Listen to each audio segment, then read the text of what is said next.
Caitlin Clark was just named Time's 2024 Athlete of the Year, and she gave her most vulnerable interview yet, even commenting on some of the most controversial issues surrounding her this year. Caitlin Clark has always been a force to behold, capturing attention from her college days as a generational talent. When she transitioned to the WNBA, expectations were sky high. Yet no one could have anticipated the tumultuous and controversial rookie year that unfolded. Her recent recognition as Time Magazine's 2020... She admitted it here that it was so much harder going to the WNBA, but also that she was able to rise to the occasion and become a better player. 24 Athlete of the Year underscores her impact not just in sports, but as a cultural icon. In a candid interview, Clark unveiled the raw realities of her professional journey, exposing the intense physicality on court. The players of the WNBA can't fucking stand her. Why? Because she's white. It's abject, absolute racism. It's total racism. And the complex political currents of it, leaving the WNBA seemingly fractured. Clark openly admitted the WNBA was far more challenging than she'd imagined. The relentless physicality, Cheryl Swoops and others who were clearly distant and dismissive of her, no matter how much they try to deny it. There was resentment towards her, and here's why I said it was stupid. Constant scrutiny and endless media and rival chatter were taxing. Yet, she explained, this pressure only honed her skills and elevated her as a competitor. Her resilience is remarkable, driven by a clear purpose. She endures the chaos not for the league itself, but for the fans who believe in her and for the pursuit of equal respect for women's basketball. She sees herself Still fell victim to being in the middle of all of these controversies. So the fact that she saw some of that and she feels that way kind of sucks. as carrying the hopes of many every time she plays. Her ascent, however, has been met with significant hostility. Rival players have openly expressed annoyance at the disproportionate attention she receives. Some critics, both within and outside the league, have directly linked her popularity to her race. One former MVP's comment to the Associated Press that Clark's popularity is A two-time league champion and now three-time WNBA MVP told the Associated Press she thought Clark's race was a huge contributor to her popularity. It doesn't matter what we all do as Black women, we're still going to be swept underneath the rug. That's why it boils my blood when people say it's not about race, because it is tied to privilege, and that Black players' achievements are often swept underneath the rug, ignited heated debates on race, equity, and favoritism.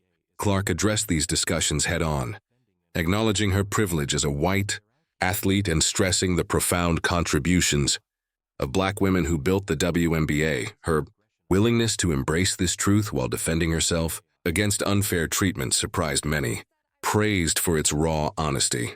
One of the most striking aspects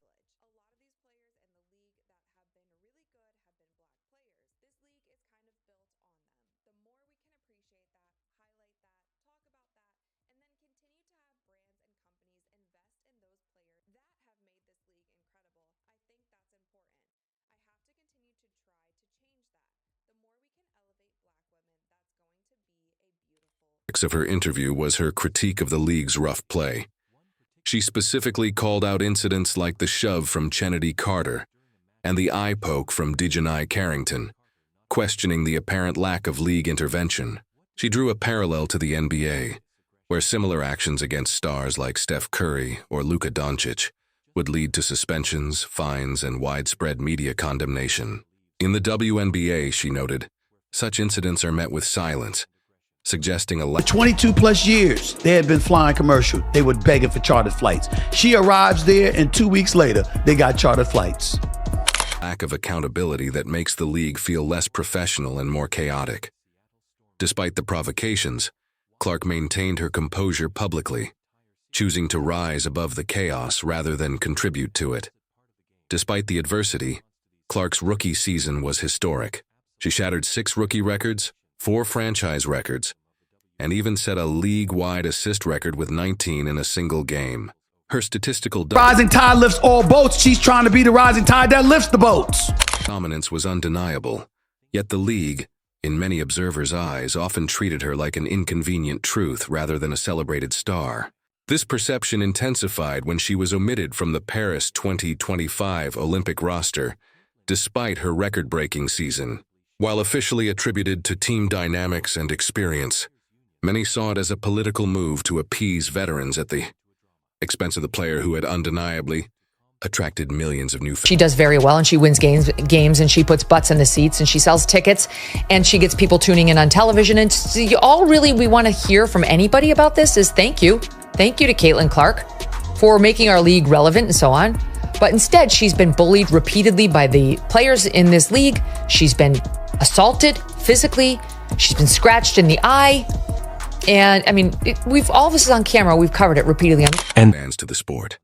Clark also expressed strong disapproval of the media in her Time interview, criticizing commentators who, by her estimation, haven't even watched half a game, but are quick to sensationalize her every move for political ends. From TikTok content creators chasing virality to mainstream columnists framing on-court shoves as racial flashpoints, she found the incessant noise both comical and exhausting. What frustrated her most: instantaneously improved the conditions. Attendance is still lagging. WNBA is still losing money compared to what you would hope it would earn, but clearly things are on an upward trending trajectory. It's improving, and she has everything to do with. Was the WNBA's apparent passivity, allowing external voices to control its narrative and reducing women's basketball to a tabloid spectacle. Clark's message was clear. For the WNBA to earn respect, it must seriously defend its athletes and its sport. What truly distinguishes Clark is her unwavering focus. While others might pursue various ventures, she remains committed to her game. She declined offers from startup leagues, prioritizing her off-season for strength training, skill development, and preparing to dominate even more next year. Her partnership with coach Stephanie White, she noted, has already yielded positive results compared to the handful of the folks, primarily the white folks, who basically disenfranchised y'all all of these years before she came along, who denied you the acclaim and the allure and the profits you richly deserved. But you don't take that out on Caitlin Clark, not her. Disarray of her previous coaching environment, White's structured approach, Clark believes, provides the tools she needs to thrive. And for Clark, thriving means not just personal success, but elevating the entire sport. She firmly believes a rising tide lifts all boats, and she aims to be that tide. Ultimately, Caitlin Clark isn't seeking sympathy. She's advocating for fairness. She wants the WNBA to treat its stars with the same respect and seriousness as the NBA treats its own. She urges the media to cease twisting narratives for social media engagement. Above all, she implores the basketball world to acknowledge that women's basketball is equally electrifying, competitive, and deserving of attention. Her rookie year was a storm of injuries, controversies, jealousies, and political battles. Yet she didn't just endure it. She emerged stronger, sharper, and more resolute than ever. The WNBA may be grappling with its identity, but one truth is undeniable. Caitlin Clark has irrevocably transformed the game forever.